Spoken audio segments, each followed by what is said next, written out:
Assalomu alaykum do'stlar. Sizlar bilan Medifevar yorish jamoasi. Bugun sizlar bilan xolesterol metabolizmi haqida tanishib chiqamiz. Xo'p, xolesterol, ya'ni o'zbek tilida xolesterin deyiladi.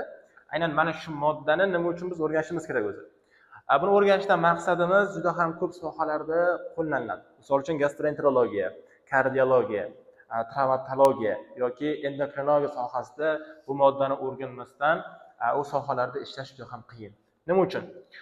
Gastroenterologiyani oladigan bo'lsak agar, gastroenterologiya o't tuzlari va o't tuzlarni bilishimiz shart. Ya'ni u yog'larni emulsifikatsiya qilib beradi. Aynan mana shu o't tuzlari va o't kislotalari xolesteroldan sintezlanadi. Ya'ni xolesterol ular uchun prekursor vazifani bajaradi. Endokrinologiya sohasida bizda juda ham ko'p steroid gormonlarimiz bor. Ya'ni testosteron, estrogen va progesteron juda ham ko'p gormonlarimiz bor. Ya'ni steroid gormonlarimiz o'shalarning barchasi xolesteroldan hosil bo'ladi. O'zak modda xolesterol hisoblanadi. Keyin qarang, travmatologiyani oladigan bo'lsak, travmatologiyada asosan suyaklarni qiyshiqlash, ya'ni raxit kelib chiqishi, D3 vitamini yetishmas darajasida raxit kelib chiqishi, aynan mana shu xolesterol metabolizm buzilish natijasida chiqadi. Ya'ni D3 vitamini xolesteroldan keyin sintezlanadi. Oxirgisi, kardiologiya sohasida nima uchun muhim? Biz bilamizki, ateroskleroz degan kasallik bor. Aynan mana shu qon tomirlarining ichida yog' bilyashkalari tiqilib qolib, kasallik kelib chiqadi. Aynan ana shu yog' bilyashkalarining ichida xolesterol to'planadi. Tushunarli? Demak, bu moddani o'rganishimiz kerak va lozim ekan. Demak, boshladik. Xo'p. Biz juda ham ko'p oldingi videolarda gaplashib chiqamiz, glyukoza qanday qilib metabolizmga uchrashini. Dastlab shundan boshlaymiz. Glyukoza hazm qilish traktidan hujayralarga o'tgandan so'ng qanday qilib metabolizmga uchrardi? Dastlab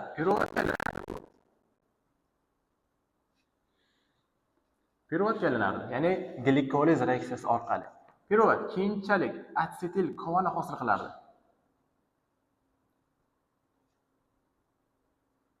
Atsetil kovani hosil qilardi. Atsetil kova esa Krebs sikliga kirardi.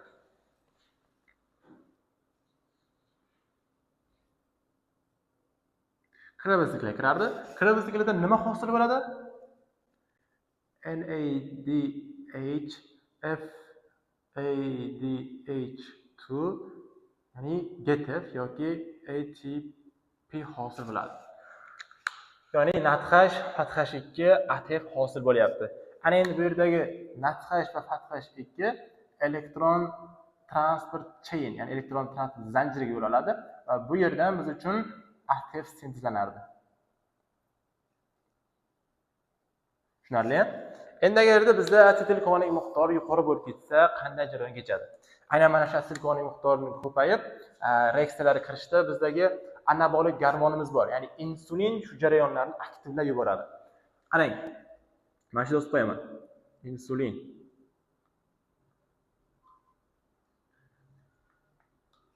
Tushunarli? Xo'p, asetil kova qanday reaksiyalarga kirishadi? Ikki xil reaksiya kirishi mumkin. Shularning birinchisi, xo'p, bu moddadan biz nima hosil qilishimiz mumkin edi? Keton tanachalarni hosil qilishimiz mumkin edi.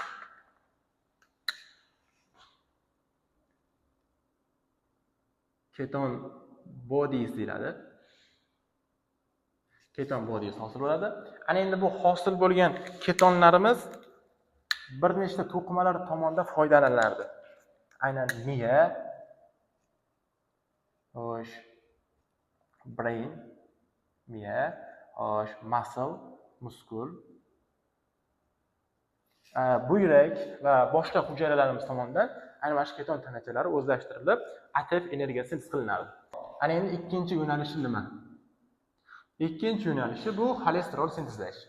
Ya'ni dastlab qanday bo'ladi xolesterol sintezi? Demak, boshladik. Dastlab atsetil kova boshqa bir atsetil kova bilan reaksiyaga kirishadi. Atsetil kova. Va bu reaksiya kirish natijasida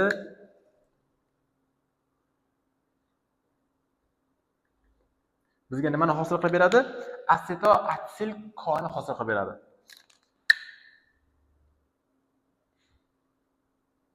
Atseto,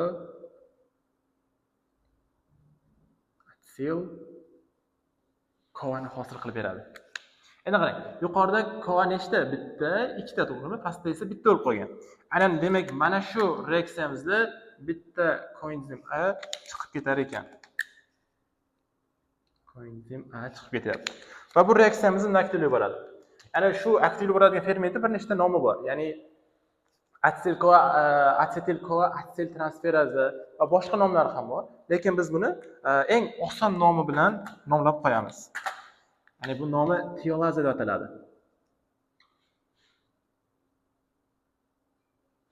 Tiolaza deb atab qo'yilar ekan. Xuddi keton tanachalari kabi. Keton tanachalari ham dastlab asetil-CoA bilan asetil-CoA reaksiyaga kirishadi va tiolaza fermenti asetil-CoA hosil qilib qo'yadi. Ya'ni shu xolesterol sintezida ham bir nechta reaksiyalar aynan keton tanachalarining sintezi bilan bir xil kechadi. Endi hosil bo'lgan asetil-CoA nimaga aylanadi?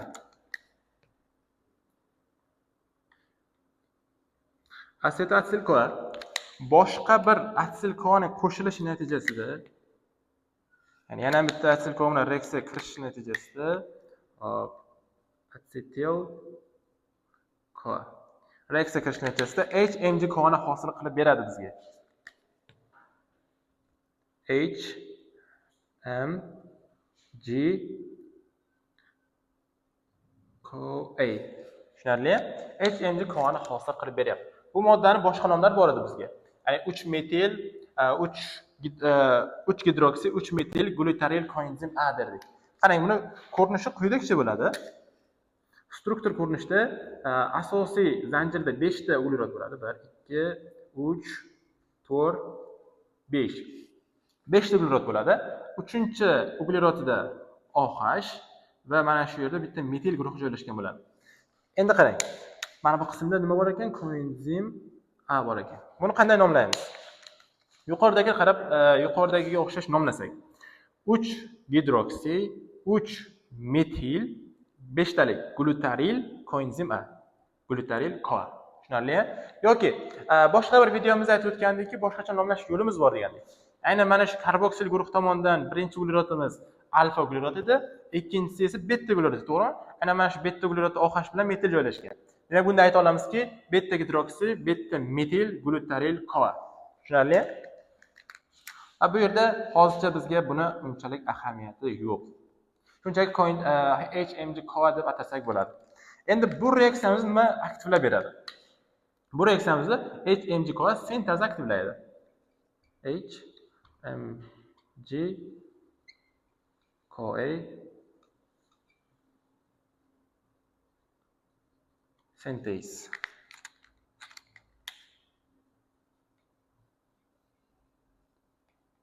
Tushunarli? Endi qarang. Xo'p, hosil bo'lgan HMG-CoA keyinchalik nimaga aylanadi?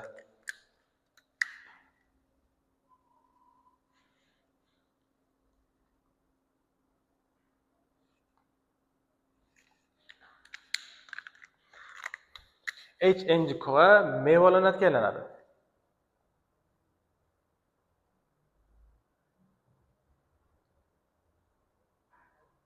Mevalanatga aylanar ekan. Endi qarang, bu reaksiyamizni nima aktivlab yuboradi? Bu reaksiyamizni HMG-CoA reduktazda aktivlaydi. Ya'ni HMG-CoA mevalanatga qarab qaytarilyapti.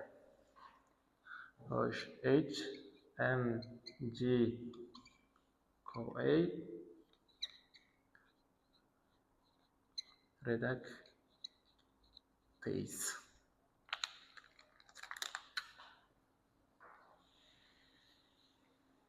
Demak, HMG-CoA reduktase ekan. Endi qarang, bu fermentimiz juda ham ahamiyatga ega hisoblanadi. Ya'ni aynan mana shu fermentimiz bizdagi rate limiting step, ya'ni rate limiting enzim hisoblanadi. Biz boshqa reaksiyalarda ko'rgandik. Aynan mana shu glikolizni ko'rgandikki, fosfofruktokinaza 1 rate limiting step edi. Yoki boshqa reaksiyalar edi. Ya'ni glyukoneogenizni ko'rgandik, yog'lar sintezida ko'rgandik, keton tanachalari sintezida ko'rgandik. Keton tanachalari sintezi nima edi? HMG-CoA sintezi edi, to'g'rimi? Bunda esa HMG-CoA reduktase bizda rate limiting step ekan. Ya'ni bu orqali biz xolesterol sintezini sekinlashtirishimiz mumkin yoki tezlashtirishimiz mumkin. Endi qarang, nimalar tezlashtiradi? Aynan biz yuqorida aytgan anabolik gormon, ya'ni insulin bu jarayonni aktivlaydi degan, to'g'rimi? aynan mana shu insulin buni aktivlab yuboradi. Mana shu ferment aktivlash orqali xolesterol sintezini oshiradi. Va bizda 3 ta boshqa bir moddalarimiz bor. Ya'ni mana shu HNG-K ni ingiberlash orqali reaksiyani to'xtatadi. Birinchisi glukagon. Glukagon gormoni ingiberlaydi bu jarayonni. Yoki hosil bo'lgan xolesterol. Aynan mana shu xolesterol qaytar mexanizmi orqali buni ingiberlab qo'yadi.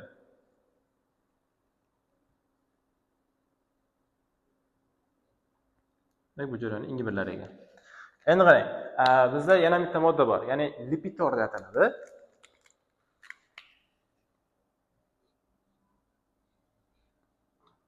Xo'sh, lipitor deb ataladi ko'pgina manbalarda, lekin buni O'zbekistonda eng mashhur nomi bor, ya'ni statin deyiladi.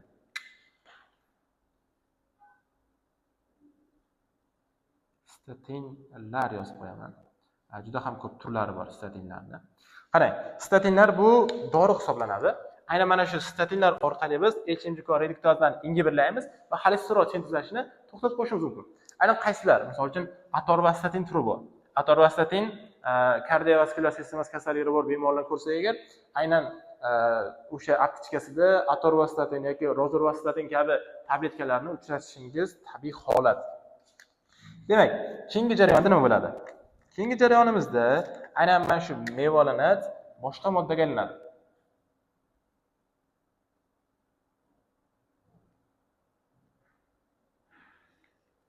Bu moddaning nomi nima ekan? Farnezil pirofosfat hisoblanadi.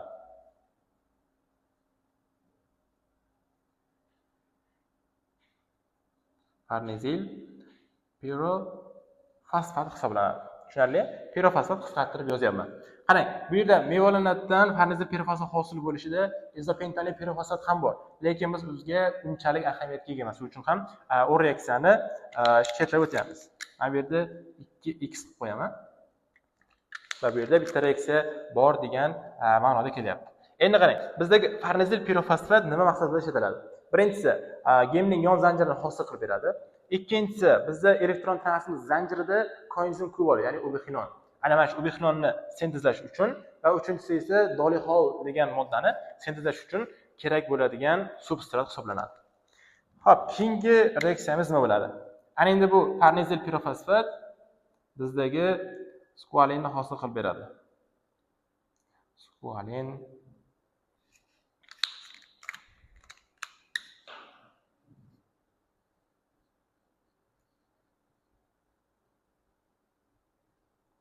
skualinni hosil qilar ekan.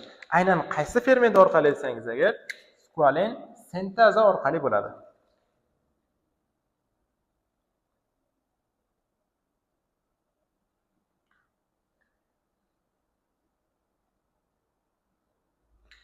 Va skualin sinteza orqali bo'lar ekan.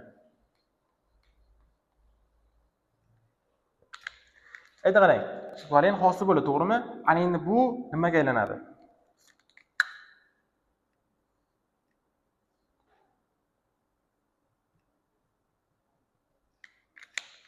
Bu moddamiz bizdagi 7D hidroksi xolesterolni hosil qiladi. Xolesterol 7D hidroksi xolesterol. Tushunarli? Ana endi bu 7D hidroksi xolesterol agar terida bo'lsa agar bizdagi aynan yuqorida aytib o'tgan D3 vitaminini sintezlash uchun ishlatiladi. Endigi bizdagi oxirgi moddamiz, bundan so'ng oxirgi reaksiyamiz nima bo'ladi? Aynan biz yuqorida aytib o'tgan xolesterol. Xolesterol sintezlanyapti. Endi qarang, bitta umumiylashtirib olamiz. Dastlab nimadan boshladik? Organizmga oziq qo'shgandan so'ng glyukoza glikoliz yo'li orqali piruvatga aylandi. Piruvat keyinchalik mitoxondriyaga kirib asetil-CoAga aylandi. Asetil-CoA esa kriptosikliga kirib NADH, FADH2 va ATF hosil qildi. Hosil bo'lgan NADH va FADH2 elektron transfer zanjiriga kirib ATF hosil qilib berdi. Ana endi bizda agar insulin miqdori ko'p bo'lib, asetil miqdori oshib ketadigan bo'lsa agar, mana shu asetil kovaning miqdori oshib ketadigan bo'lsa agar, bu ikkita yo'nalishga kirish mumkin edi. Birinchi yo'l orqali aynan keton tanachalarini hosil qilardi va bu keton tanachalari miya va muskul kabi organ va to'qimalarida ishlatiladi. Ikkinchi yo'li, aynan shu ikkinchi yo'li bizda xolesterol sintezini berardi. Xolesterol sintezi dastlab ikkita asetil kovaning qo'shilishdan boshlanadi. Asetil kovaning qo'shilishi natijasida tiolaza fermentimiz asetil kovani hosil qiladi. Bu jarayonda bitta koenzim A chiqib ketadi. Hosil bo'lgan asetil kova yana boshqa bir asetil kovanlar reaksiyaga kirishishi natijasida HMG kovani hosil qilib beryapti. Bu jarayonni HMG kova sintezi aktivlayapti. Endi qarang, bu yerdagi HMG kova reduktaza fermenti orqali mevalanatga aylayapti. Va mana shu joyda, mana shu reaksiyamizda bitta NADH sarflanadi.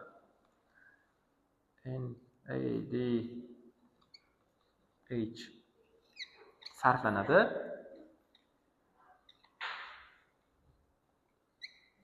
Plasga aylanadi. Demak, o'zidagi bitta vodorod guruhini HMG kovaga berib mevalanatga bu qaytarilayapti. O'shanda asosan sarflanadigan energiyamiz mana shu ekan. Endi hosil bo'lgan mevalanat nima bo'lyapti? Mevalanat bir nechta reaksiyalar orqali farnezil pirofosfat hosil qilyapti. Farnezil pirofosfat xo'sh, squalene sintezi orqali squalene hosil qilyapti. Ya'ni bu yerda ham reaksiyamiz 21 marta davom etadi. Tushunarli? 21 karra dars nima deydi? 21 karra reaksiyamiz bor bu yerda. U bizga ahamiyatga ega bo'lmagani uchun yozmaganmiz. Keyinchalik squalene hosil qilyapti. Squalene keyinchalik 7-dehidroksixolesterolni hosil qildi. 7-dehidroksixolesterolni hosil qilib berdi. Aynan mana shu xolesterolimiz 27 ta uglerod guruhdan tashkil topgan bo'ladi. Tushunarli? Mana shu o'zida 27 ta uglerod tutadi. Aynan biz boshda boshlagan ikkita ugleroddan tashkil topgan, shu bitta ikkita uglerod va koenzim A guruhdan tashkil topgan moddadan juda ham ko'p reaksiyalar orqali, bu yerda 2x va bu yerda grammar x va to'g'rimi? Juda ham ko'p reaksiyalar orqali 27 ta ugleroddan tashkil topgan xolesterolni sintez qildik. Endi mana shu xolesterol qanday qilib tuzilgan? Demak, 3 ta 6 ta uglerod tashkil topgan halqasi bo'ladi.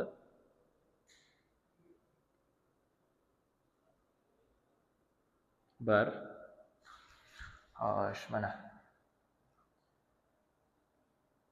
2 xo'sh, mana bu yerda uchinchisi va bitta 5 ta uglerod tashkil topgan halqa. Demak, 1 2 3 4 ta halqa bo'ldi, to'g'rimi? Endi buni sanasak. 1 2 3 4 5 6 7 8 9 10 11 12 13 14 15 16 17 ta. Endi qaraymiz. E'tibor bilan qarab tursak. Mana bu yerda bitta metil guruh bo'ladi, mana bu tarafda ham bitta metil guruh bo'ladi. 17 ta, to'g'rimi? Mana bu bilan 18, bu bilan esa 19 ta bo'ladi. Endi bizda mana shu qismda 1 2 3 4 5 6 7. Buni sanashga nechta bo'ldi? Xo'sh, 20 21 22 23 24 25 mana bo'lsa 26 va shu qismda yana bitta metil guruh bo'ladi. Bu 27-si bo'ladi. Demak, bu moddamiz xolesterol hisoblanar ekan. Tushunarli? Demak, endi aytadigan bo'lsak, agar bu xolesterol moddamiz gidrofob hisoblanadi, lekin OH guruh borligi hisobiga gidrofilik xususiyati ham bor. Ya'ni bu modda bitta nom bilan amfipatik modda deb atasak ham bo'ladi.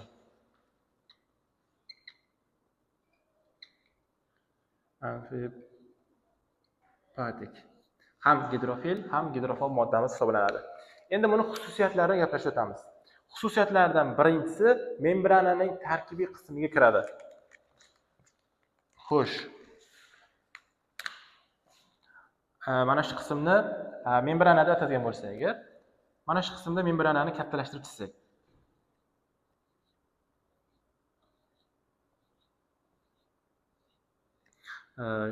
Oyoqlari bo'ladi buni uzun-uzun.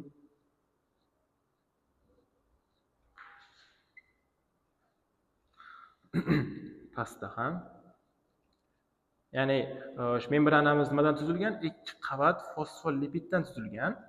Fosfolipidlarni keyingi darsimizda o'tamiz. Hozir shunchaki mana shunday ko'rinishda ekanligini tasavvur qilib tursangiz bo'ladi.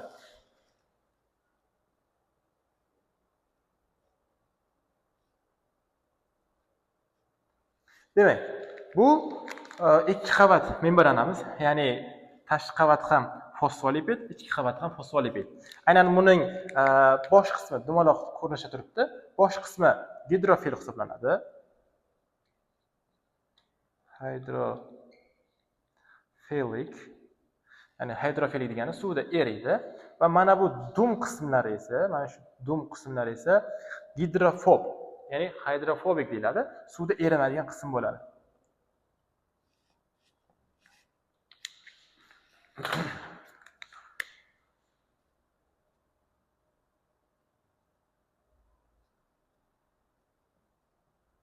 Hidrofobik. Shuning uchun ham qarang, ikkita tashqari taraf suvda eriganligi uchun tashqaridan gidrofil muhit bilan aloqa qiladi. Ichkari qism suvda erimaganligi uchun aynan mana shu ikki qavatni, ikki tomondagi suyuqlikni bir-biridan ajratib turadi. Membranani nima deydi? Mustahkamlab ajratib turish xususiyati bo'lyapti. Endi bu yerda xolesterol qanday ahamiyat kasb etadi? Aynan mana shu xolesterolimiz mana shu fosfolipidlar orasiga joylashadi. Endi uni chizsak, mana shu qismga joylashtirsak, qanday ko'rinishda bo'ladi? Demak, 3 ta 6 ta hujjatdan tashkil topgan halqamiz bor. Bittasi, xo'sh. Uchinchisi qismda 1 2 3 4 5 6 xo'sh, va mana bunday qismda esa OH guruhi bor. Endi e'tibor bersak, mana shu yerda xolesterol joylashishi qanday ahamiyat kasb etadi? Aynan mana shu yerda xolesterolning joylashishi membranani qattiqligini ta'minlaydi. Ya'ni suyuqlanishdan oldini oladi. Sovuqda qotib qolishdan, issiqda esa erib ketishdan oldini oladi. Tushunarli? Ana endi bu xolesterol mana shu qismda boshqa bir tuzilmamiz bor. Ko'k bilan chizamiz.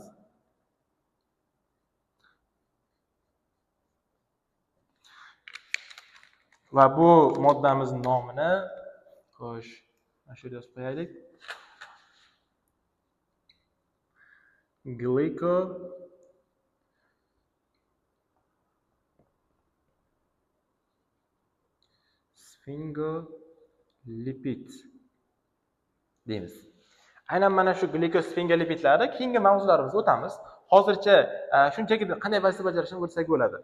Qarang, mana shu yerda joylashgan ikkalasini, ya'ni yonma-yon holatda joylashishi membranani zichligini beradi. Ya'ni aynan mana shu qism membrananing zich qismi hisoblanadi.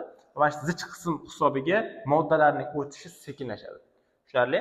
Asosan mana bu glikosfingolipidlar bular retseptorlik vazifasini bajaradi. Ya'ni fermentni tanib olish va impulsni hujayra ichkariga o'tkazish vazifasini bajaradi. O'zini xususiyati. Aynan mana shu xolesterol qo'shilganda esa aynan mana shu membranani zichligini ta'minlab turibdi. Tushunarli? Bu aynan mana shu xolesterolning birinchi vazifasi edi. Ikkinchi vazifasi nima? Ikkinchi vazifasi mana shu yozamiz. Ikkinchi vazifasi bu steroid gormonlarni sintez qilish. Steroid hormons. Ya'ni bu steroid gormonlariga nima kiradi? Jinsiy bezlarimizda ishlab chiqariladigan testosteron. Aynan mana shu testosteron deganimiz ham aynan mana shu xolesteroldan sintezlanar ekan. Yoki ayollar gormoni, estrogen yoki bo'lishi mumkin progesteron, androgenlar, estrogenlar juda ham ko'p turlar, to'g'rimi? Aynan mana shu barcha steroid gormonlar xolesteroldan sintezlanar ekan. Bu demak bizdagi ikkinchi yo'l ekan. Uchinchisi nima? Xo'sh, uchinchisi mana shu yozamiz. 3. Uchinchi esa bizdagi o't tuzlarini, ya'ni o't kislotalarini hosil qilib beradi. Ya'ni ikkalasi bitta narsa, ya'ni o't tuzlari yoki o't kislotalari. Ya'ni bio salt deyiladi ingliz tillarida yoki bio acid deyishimiz ham mumkin. Tushunarli? Aynan mana shu o'ttizlarni ham keyingi mavzumizda ko'rishimiz mumkin. O'ttizlarni hosil bo'lishda ham xolesterin prekursor vazifasini bajaradi. Tushunarli? o'ttizlari steroid gormonlar va membranning bir qancha funksiyalarini oshirib beryapti. Uchta eng katta vazifasini gaplashdik. Endi mana shu xolesterinlar qanday qilib tashiladi? Transportda gaplashamiz. Transport. Bu moddalar tashilishdan oldin efir ko'rinishga o'tishi kerak. Ya'ni ana shu efir ko'rinishga o'tganda mutlaqo suvda erimaydi va mana shu suvda erimaydigan ko'rinishda o'tgandan so'ng lipoproteinlarimiz orqali tashiladi. Xo'p, mana shu xolesterolga bitta yog' kislotasi, ya'ni fatty acid coenzim A aktivlangan yog' kislotasini qo'shganimizda bizda xolesterol efirlari hosil bo'ladi. Xolesterol ester deyiladi. Tushunarli? Xolesterolning efirlari hosil bo'ladi. Ya'ni quyidagicha bo'ladi. Bitta, uch, ikkita, uchta. Demak, bu qismda bitta 5 talik uglerodimiz bor. Bu yerda bitta, ikkita, 3, 4, 5, 6. Bu yerda bitta OH guruhimiz bor. Bitta bu yerda metil, gidroksid guruhimiz bor. O'xshamagan bo'lsa ham xolesterol deb tasavvur qilsak agar shuni, mana shu guruhga bitta yog' kislotasini qo'shganimizda plus, ya'ni karboksi guruhli uglerod OH S. Mana shu ko'rinishdagi yog' kislotamizni qo'shganimizda aynan mana shu OH bilan reaksiya kirishadi. OH bilan reaksiya kirishining natijasida bu moddamiz amfifatik degani, to'g'rimi? Ham gidrofilik, ham gidrofob degani. Aynan mana shu bizga OH guruh amfifatik, ya'ni suvda erimaslik suvda erish xususiyatini beradi. Suvda erish xususiyatini olib tashlaymiz va xolesterol efirlari mutlaqo suvda erimaydigan ko'rinishga o'tib qoladi. Tushunarli? Demak, bu umuman suvda erimaydigan ko'rinishga o'tgandan so'ng suvda erimayapti, to'g'rimi? Demak, nimadir orqali tashishimiz kerak. Aynan shu moddalarimizni biz endi lipoproteinlar orqali tashlaymiz. Nomi nima ekan? Lipoprotein. Tushunarli? Lipoproteinlarimiz orqali tashirkanmiz. Aynan qaysi lipoproteinlarimiz? LDL was very low density lipoprotein yoki chylomicron. Qarang, LDL low density lipoprotein. Low density lipoprotein aynan mana shu jigarda sintezlangan xolesterolni periferik to'qimalarga yetkazib beradi. Misol uchun qon tomiriga yetkazib beradi va buning natijasida qon tomirida ateroskleroz xavfi oshadi. Shuning uchun ham bu bad xolesterol, ya'ni yomon xolesterol deb ataladi. Tushunarli? Ikkinchisi VLDL. Bu ham LDL ga o'xshash vazifa bajaradi, lekin buning tarkibida ko'proq triglitserid tutadi. Tarkibida demak triglitserid ham bor ekan, ham xolesterol efirlari ham bor ekan. Chylomicronlar esa bu hujayralarda, ya'ni oziq orqali kelgan xolesterolni jigarga va to'qimalarga olib kelish vazifasini bajaradi. Va yana bitta moddamiz bor. Lipoproteinimiz bor. Buning nomi HDL deyiladi. HDL degani high density lipoprotein, ya'ni yuqori zichdagi lipoproteinlarimiz bu healthy, ya'ni sog'liq uchun foydali xolesterol hisoblanadi. Nimaga? Bu aynan mana shu LDL olib borgan, periferiyaga olib borgan xolesterolni qaytarib olib kelish vazifasini bajaradi. Ya'ni bizda fermentlarimiz bor. L-cat deyiladi. Yoki A-cat. Mana shu ikkita fermentimiz bizda xolesterolni tashirishdagi asosiy fermentlar hisoblanadi. Tushunarli? Demak, biz bu yerda xolesterolni metabolizmini ko'rib chiqdik, to'g'rimi? Ayni mana shu jigarda sintezlashini. Bu jigarda sintezlash DNA sintezlash deyiladi. Va yana endi qarang, xolesterol yana qayerlarda hosil bo'lishi mumkin, qayerdan kirishi mumkin. Oziq orqali kirishi mumkin. Bu ikkinchi yo'l. Ya'ni birinchi yo'l jigarda sintezlanishi, ikkinchi tashqi tarafdan kelishi. Uchinchisi esa aynan mana shu HDL, LDL va chylomicronlar tarkibida kelishi bizda uchinchi yo'l hisoblanadi. Tushunarli? Demak, bugungi asosiy gaplashishimiz kerak bo'ladigan ma'lumotlar shulardan iborat edi. Keyingi darsimiz, ya'ni o't kislotalarini sintezda ko'rish bo'yicha xayr, salomat bo'ling.